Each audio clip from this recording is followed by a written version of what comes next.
Hey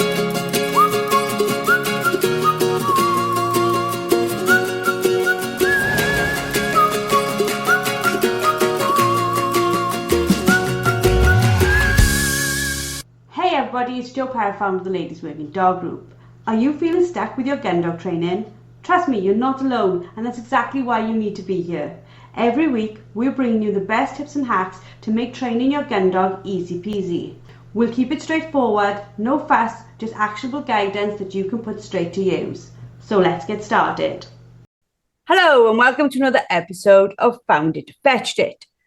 In this episode, we're going to be chatting all about how long will it take me to train my Gundog. Joining me for this episode are LWDG Group experts Samantha Thornycroft-Taylor and Claire Denyer. How are we both today, ladies? Good morning, Jo. Very well, thank you. Lovely to be here. Really well, thanks, Jo. Sheltering from the wind at the moment. We are filming this on 24th of January. So if you are listening in February thinking, what wind are they on about? It's because we have yet again another weather warning for our crazy weather here in Britain. Let's talk a little about the myth of training takes any fixed timeline. So what do we think about the fact that people come into this thinking, I need to know if it's going to take me 3 months, 6 months, 1 year? They want to put a timescale on it. Yeah, so I think what happens for a lot of people, especially if it's their first gun dog, there's so much information on social media, YouTube, on the internet in this day and age, and you can see all this amazing visual of dogs being trained to do fantastic things very quickly at very young ages. And I think it can give a very unrealistic idea to a novice owner as to what really is involved in training a gun dog and how long it takes to train a gun dog. And this can go from breed specifics to age appropriate training, some of the things that we've covered in previous podcasts. But I think social media has a lot to blame for people's unrealistic expectations of what goes into training a gun dog. Sam? Absolutely that, and I think a lot of it as well, we've got to remember that not only is each individual dog unique and they are an individual, and that goes back to what we always say about train the dog in front of you rather than compare it with your friend's dog down the road or in the next village. But also, we're human, we have a life, we have work, we potentially have family, and that put the brakes on sometimes on your training, or if your dog has an injury. And a lot of people that I've met say their dog has had an injury earlier on in life and it's needed time to rehabilitate and get the dog back to full fitness again. They're then trying to skip ahead because they've got this idea in their mind that at X amount of months, the dog must be doing something. But if it's had a 6-month break, then it's going to be 6 months behind at least. Claire? Yes, so I'm the prime example of that. So with Jeannie, our youngest dog, she went intermittently lame from around 6 months of age. We had only just really started training. Everything until that point had been puppy play-based training, putting some foundational bits in, and then went intermittently lame, diagnosed with elbow dysplasia, and we've only just started training now. So if you look at her now, if I was to compare her to another dog of her age that hadn't had a 4 to 5 month break in their training, she would be much further on than she is. But essentially, I've got a 14-month-old young dog with a very immature puppy brain because of everything that's happened, with the training of probably, let's say now, about a 7-month-old pup. So I can't compare her to another dog of her age. If I did do that, I could make myself feel quite disappointed, I suppose, in what we've got to and what we've achieved in this time. But instead of looking at that, I'm looking at, due to what she has been through, the other things that she's achieved. They're not the same things, they're different things, but she has achieved great things. So let's look at the way we look at it when we are training our members. We train our members not in this one overarching time scale, but more in breaking down shall we say, skills, focus, and obedience. So we've got our foundation level, and then we've got our novice level, and then we've got our intermediate level, and then we've got our advanced level. I'm always amazed by how many people at the beginning may have half their foundation level nailed, but not the other half. But then try to get to novice or intermediate. And the thing the dog excels at, they're trying to push up the levels. And then the thing that the dog's not good at, obviously they're just held behind. Do you think it's a case of people not realizing all the foundation needs to be solid before you can go to the next level or the next level, and understanding each level has a time frame? What it comes down to is the advanced stuff is really cool and really exciting, and it's fun to do. A lot of the foundational stuff can feel quite repetitive, quite monotonous. I think that's the right word. And I think people want to get through it and get onto the advanced stuff really quickly. But I work with a lot of clients, and Sam probably has this the same, where we've had to go back in their let's say they've bought this 2-year-old dog to me, and the dog has some really advanced skills. It really can do some really cracking advanced gun dog work.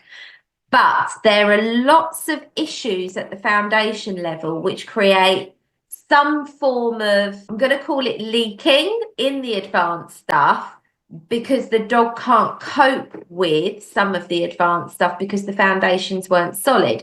So symptoms of that might be noise, frustration, lunging on the lead, an inability to be steady when other dogs are working around them, consistency in the result of what you're asking the dog to do.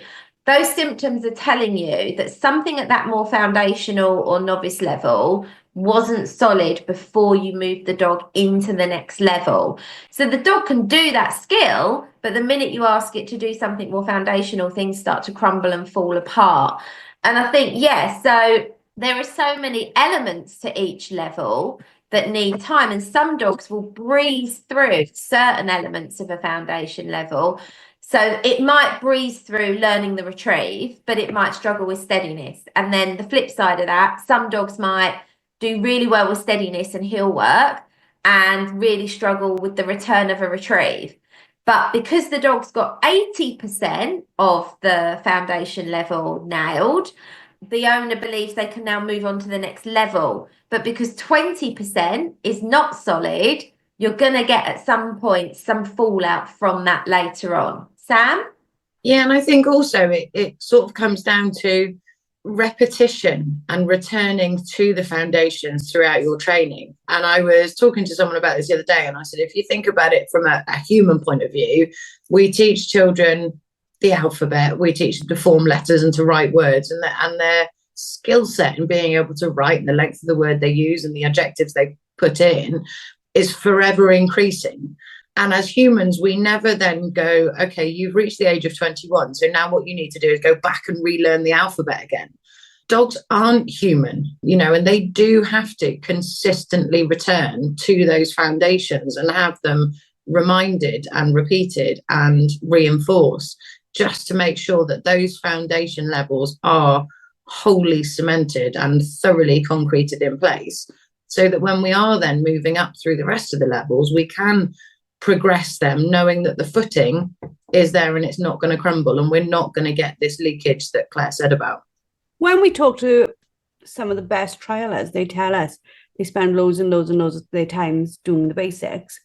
But we get in our heads, I think, as pet owners, as pet gun dog owners, like, not as a one and done, but like, oh, my dog sits when I give him food, so that's that done. But I don't think we think about the things that affect training time across the age of the dog. So however long the dog is with us, the things that will consistently affect training, because training's never done. So let's talk about a little bit first, like breed traits. Where do we see in breed traits not being fully understood as how they will affect our training times?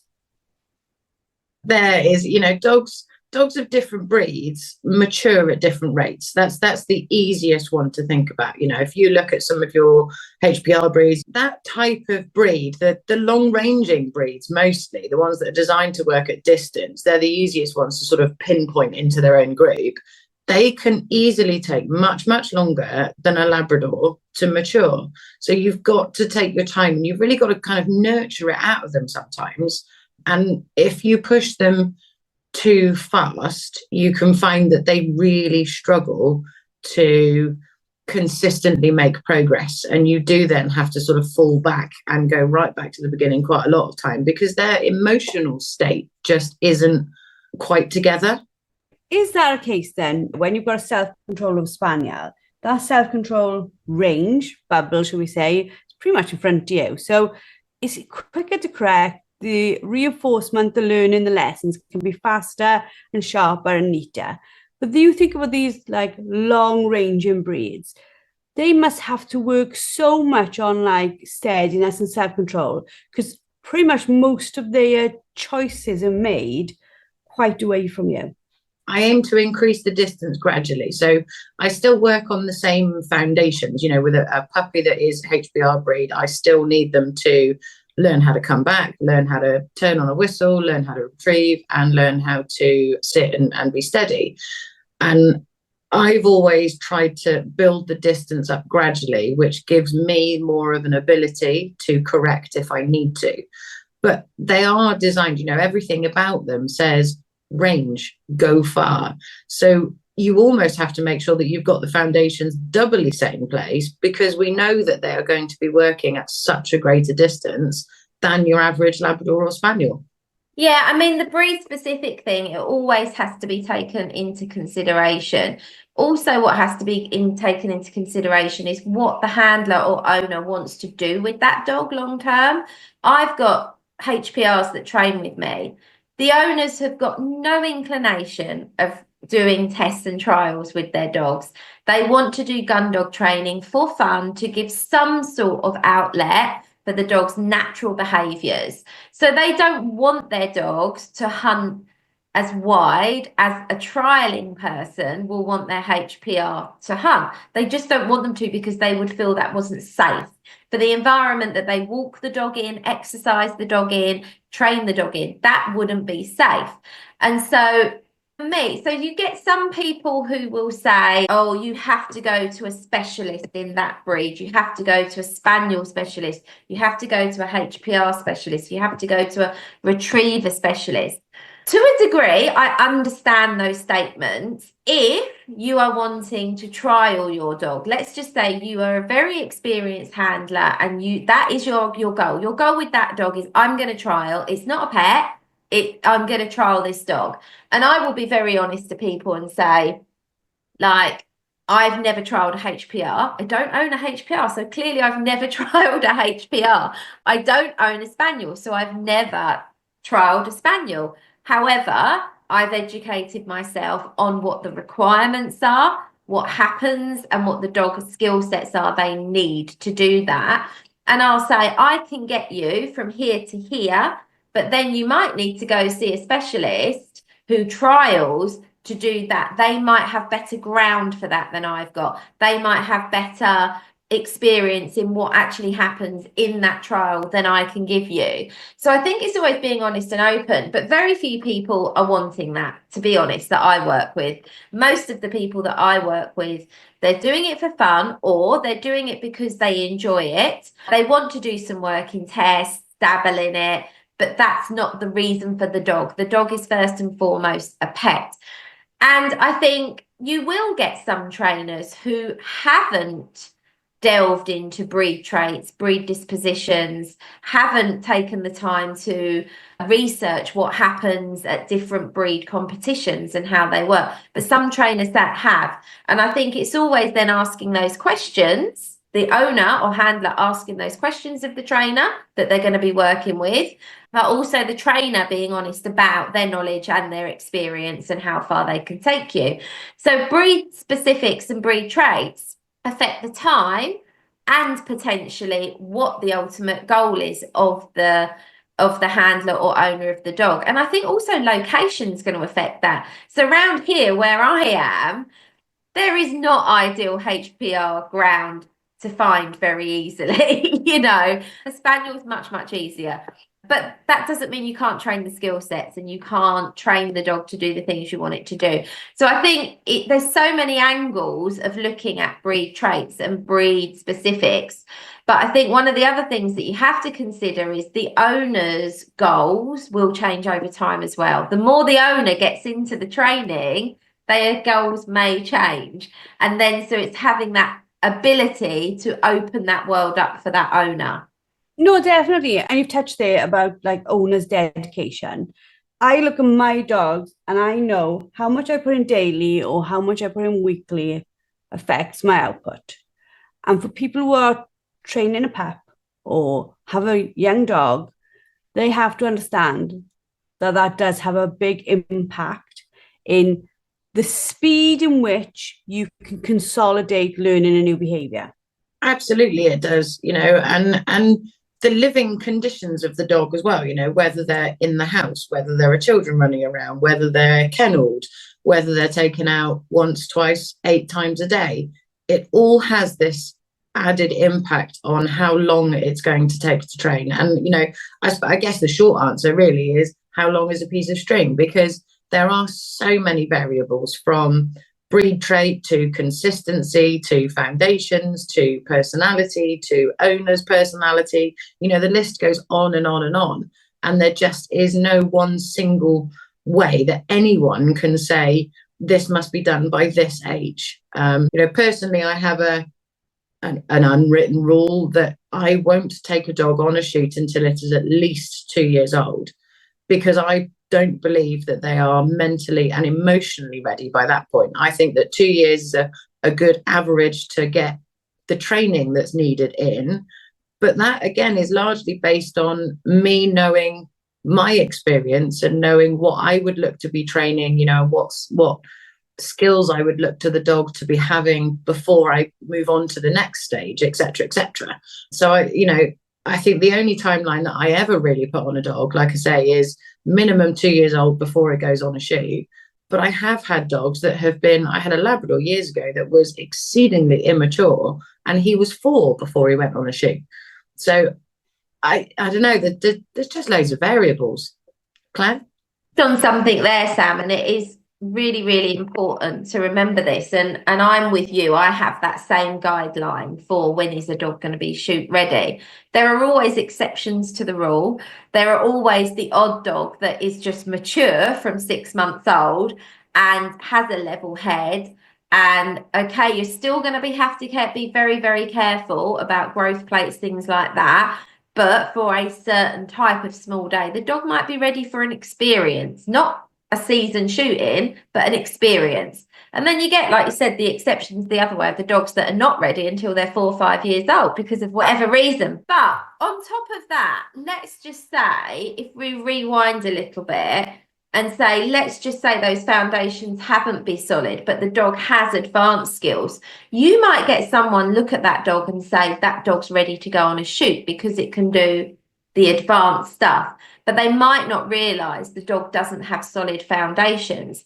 So actually then going at that point could be really detrimental because the dog may completely fry, their brain might completely fry, and the unpicking and undoing of fixing a dog and rectifying problems when a dog has been put in situations it's not ready for yet can take way longer to fix if you get those foundations solid first. That absolutely is the case. The amount of dogs that I work with where they are super talented dogs, but we're having to fix real foundational stuff because they've been put in situations too young, too early that they weren't ready for. Maybe it was dummy launchers, maybe it was too much shot, maybe it was a shoot. Whatever that reason is, it takes way longer to unpick those things and rebuild than it does to just steadily work your way through the layers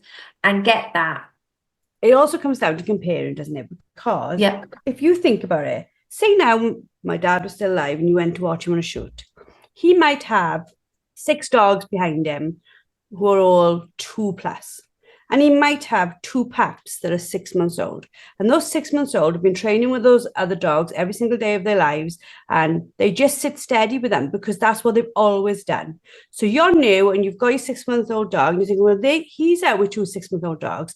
But those dogs, those pup stories are very different to yours. They've learned this steadiness and self-control, not just off a person handling them, but from a pack they've sat with.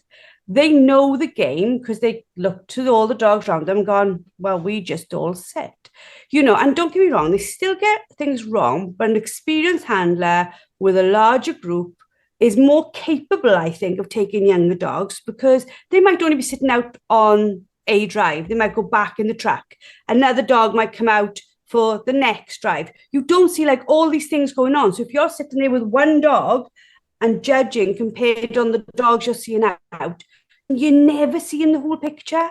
100% agree. Absolutely. And like you said, it might be that they're just there for the experience, but they're not actually doing anything, or halfway through the day, there's a really easy retrieve that that your older, more experienced dogs will almost look at you and go, really? You want me to go? I could do that in my sleep. Whereas for a puppy in that situation, that might be the ideal one for them to do. When I say puppy, I mean sort of 6-9 months, obviously not puppy. But if that's where it, I suppose, comes in handy to have a big group of dogs, because you can go, that retrieve is right for that dog, that retrieve is right for that dog. Whereas if you have one dog and you take it out at 9 months old because your neighbour down the road that has a kennel full has had dogs out since they were 6 months old, it can very, very easily fall apart because we've not had enough time at that point to really practice the 3Ds and to layer in the environments. It's all well and good having a young dog that seems mature, that's been introduced to shot and can cope with stopping and redirecting on a retrieve. But are they mentally ready to go into an environment that is really, really fizzed up and has got gunshot and has got hundreds of people and loads of dogs and flags going and everything else, and it's throwing them in too much into the deep end too soon. Something Claire said earlier, I don't know, I think we've spoken about it before, and I think she's had it too, but I've met dogs before that have maybe done a season or done the end of a season, and that went swimmingly. Hasn't been realised, or what doesn't get realised until maybe the beginning of the second season, is that there were parts of the initial training that were missed out or were not quite as advanced as they needed to be. Because when the dog goes out for those first few days, end of the first season, it's like, okay, this is different. I'm just going to take it all in. And it seemingly behaves really, really well and listens to every command. It goes out for the beginning of that second season and the owner is thinking, we nailed it last year. We're absolutely ready for this.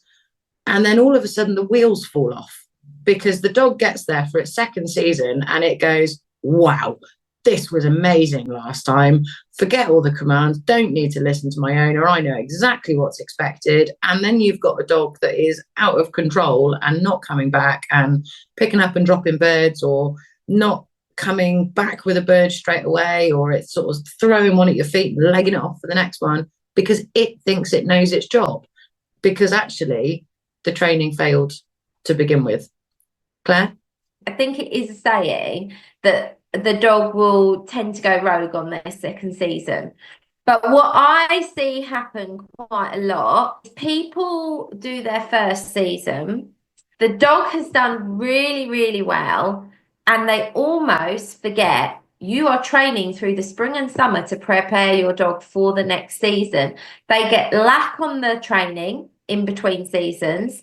They assume everything will just be remembered. They go out and practice a bit of this and practice a bit of that, but maybe don't put the effort into the training that they put into the dog before the first season they took it out.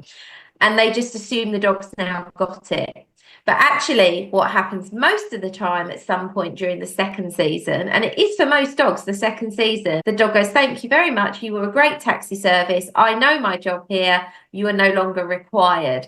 And quite often, the root cause of that is the dog's just got a little bit, full on a little bit. I know what I'm doing, don't need you. But also the training hasn't been reinstilled during the spring and summer months. And so habits creep in, things creep in. They stop going to a trainer. And so they haven't got that trainer going, right, your dog's just done this and I've just seen this. We need to work on that. Otherwise, this problem may occur. And so, yeah, training really is for life, especially with a working dog, because you've got to go back and put the foundations back in when things start to go awry. We talked there a little bit about things that like sort of accelerate the process, like what pack you're running with, how you've gone out, etc. We see it with our members. Their speed is without doubt accelerated because the learning, we're almost like that person in the pocket saying, have you trained this week? Have you done this? Did you remember not to let that go on the sofa? Did you remember to ask for that sit when you asked for food? So even the things that would normally maybe go lackadaisy, we're that person in the ear just saying, don't let it go now, don't let it go now. But you've also got the thing that I think it was Sam who told me about it when we were talking about one of my dogs many years ago. When you go out to the end of the season, there might be 10% of the birds left. And then when you go out to the beginning of the next season, there's 100% of the birds left. All the dogs are wound. There's like, it's coming out of autumn into winter. There's still, for most of us now in the UK, it's still acting pretty much like summer. So everything in nature is screaming scent, is screaming alive. And then you are taking this dog that's maybe still under 2 years old and going, have at it. Yeah, 100%. And I think, you know, a 2-year-old dog is still such a young dog.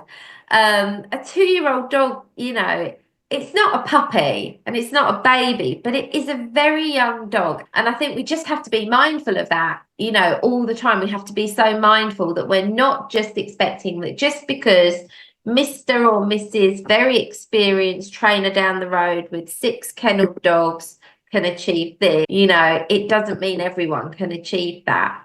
Yeah, and like, not for us to stay on this point too long, but I think it's something we have to get in our heads as owners. You've also got to look at it this way. If your child goes once a week to ballet and has a little bit of a laugh for 30 minutes, great, and I'm sure they love it. But if they're aspiring to be part of the Royal Ballet School at, I don't know, 14, and then you are saying, right, we are out in different lessons 5 days a week. The commitment is at least an hour in class and an hour stretching afterwards. A person trialing tends to be getting ready for the ballet school. The person who just wants to pop out is the opposite side. And if you think of the difference of amount of hours done, it's massive over a week, a month, a year. Is huge. The dog that's a year-old trialing has probably had the equivalent of maybe a lifetime of a pet dog. 100%, you know, and there is a different mindset involved with the owner, with the handler as well. It's, I'm taking my dog out to go training and then my dog's going away again. And it doesn't mean that they love their dog any less or that the dog is any less of a family member. But we do find when we're working with, you know, pet dog owners, whether or not they want to take their dog onto the shooting field, they are a pet first and foremost. And so, you know, they might go with their owner to the pub for dinner or a few drinks. They might go away on holiday with them and not have any real training, just staying close while they're walking across the Lake District, you know, and there are so many different rules involved that come in from the owner and the handler, and that affects, dedication is the wrong word, but it kind of affects the dedication. Neither of them are any more or less dedicated, but it's a different type of dedication. Yeah, one is a competitive dedication, and that takes far bigger dedication. Like if you're training for the Olympics or you're training just to go for a swim with your family, you expect a different output. Exactly that, yes. I ask myself this question very, very regularly. Joanne, do you want to do it to the level of commitment it requires? And my answer through everything we've been through over the last couple of years has been no. So then I can't expect to trial a dog if I haven't got the time or mental capacity for the commitment. And that's not a bad thing, you know. I'm quite happy having the pet Gundog. I'm really, really happy with it. But you can't expect one without the other.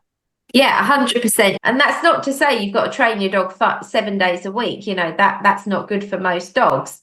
But you've got to have the commitment to do what needs to be done to get your dog to that level. And for a lot of pet owners, they want to have fun with their dog. They want to go out and have a mooch with their dog. Like you said, take the dog to the pub, all those sorts of things. So yeah, I think it's always just being realistic and being honest with yourself as well. You know, being really honest with yourself about what you want to achieve and what you're prepared to do to achieve those things. And I think, you know, we have to also just always consider consistency and clarity for the dog in these situations. And so if we're not decided in our head what we want to achieve and how we're going to achieve it, we're probably not going to be giving those consistent and clear messages to the dog. Because if we don't know, how on earth is our dog supposed to know? And they're a different species to us. And I think that comes in as well as to, you know, remembering that every interaction with your dog is a training opportunity. You know, be that you've got the kettle boiling and you want to do a sit stay, or dinner's in the oven and you want to do a bit of steadiness or a couple of retrieves in the garden. You know, it's easy to go, okay, you didn't stay there, or you followed me out of the room, or you jumped on the sofa and you're not supposed to be there, but actually I'm just going to let you get away with it for a day or two. And then it happens a few more times, and I think I quite often end up saying this point, but you sit down on the sofa one day with a cup of coffee, the dog launches itself at you, you're wearing your coffee, not drinking your coffee, and you go, right, time to clamp down, rules have changed. But that week of allowing it is lack of consistency and giving mixed messages to the dog, and things have no longer been black and white. There's been this grey area in between. And that also can have an effect, a massive effect, on how long does it take to train a dog. And I think this again, yeah, that consistency or lack of consistency, lack of clarity, confusion for the dog makes it longer. But also part of that is so often people are putting human emotions onto a dog. Yes, dogs have emotions. We're not saying they don't. They have emotions, but they have canine emotions. But we're humanizing the dog. You know, oh, the dog's going to be distraught if I don't let it jump on the sofa. Is it really? You know, so I think it really doesn't help if we start humanizing the dog and putting how we feel onto the dog. And then actually we're creating more issues for the dog, more problems for the dog, because we're not giving them that clarity, we're not giving them that consistency. And then that's why sometimes it can feel like a carousel. You're going round and round and round in a pattern, which is even worse than a roller coaster. So first of all, break the carousel and do a roller coaster, and then get consistent, continued improvement. Let's talk about this idea, like we've touched upon it. When will my Gundog training be finished? What's our sort of answers to that? Because we've touched upon the fact that it's never, a dog's training never ends. But what do we actually mean by that? Because we're not necessarily going to be teaching them brand new skills all the time up to the age 14, are we? We're not. And I think, that you just said the word I was going to use. When is a Gundog's training finished? Never.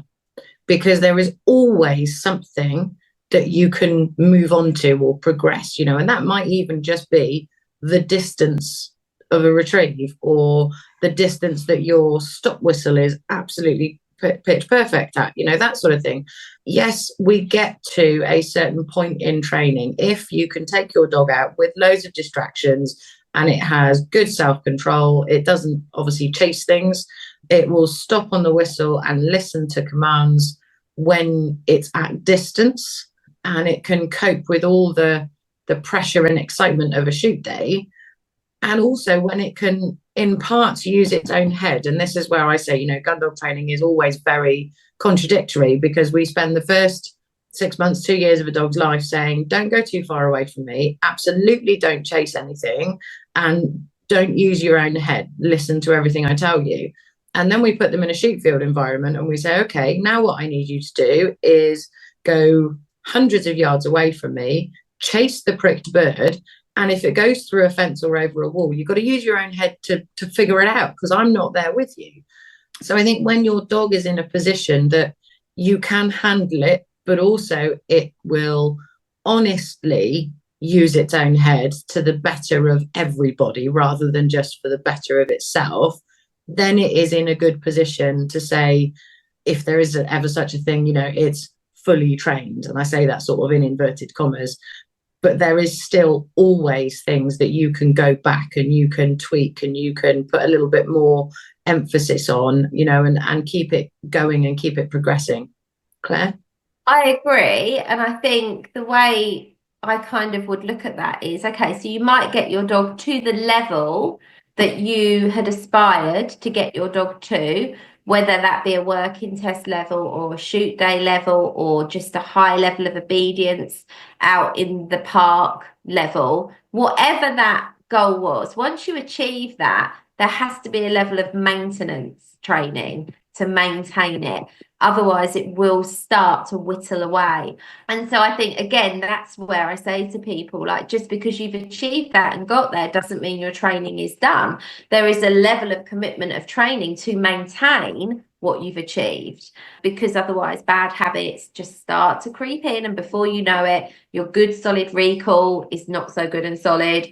Your stop whistle at distance becomes more sporadic. So that's where continuation of training to maintain that level is so important. If we bring this into a way that everybody listening, or most people, will understand, though, it's like things like slimming clubs, isn't it? You work at something really, really hard, you reach a goal, and then they say you need to consistently track or what you eat or what your points are or whatever one it is, and then they say, and you have to come to maintenance class, and people are like, yeah, I don't. And then before they know it, all those like little problems have crept back in, and then they're back at the beginning to do it all again. And it literally is that cycle with our dogs. If we're not tracking, if we're not maintaining, if we're not consistently making sure that we don't lose the good habits, then we're going to end up back with all the bad habits. 100%. I couldn't agree more, Jo. Thank you both for another amazing podcast. I'm sure our listeners are going to absolutely love it. I hope the listeners are getting used to our once a fortnight episode. It is very different, but we think it's a fabulous way for us to make sure we bring you quality stuff that we haven't covered before. And also it gives us a little more time to look at the questions you might have. So as I asked in the last episode, if you do have any questions, please send them in to us. We would love to answer them for you. Thank you to both our experts for being wonderful as always, for being fun as always. Thank you all for listening. We hope you've enjoyed. Please subscribe, please review, and we look forward to seeing you in a fortnight's time for the next episode. That's it for today's episode. A massive thank you for tuning in. Don't forget to head over to the LWDG and sign up for our membership. Get access to expert-led training, a wonderfully supportive community, and the resources you need to become a confident and skilled gun dog trainer. Let's take this journey together, because no woman should have to train her gun dog alone. We'll see you all next week.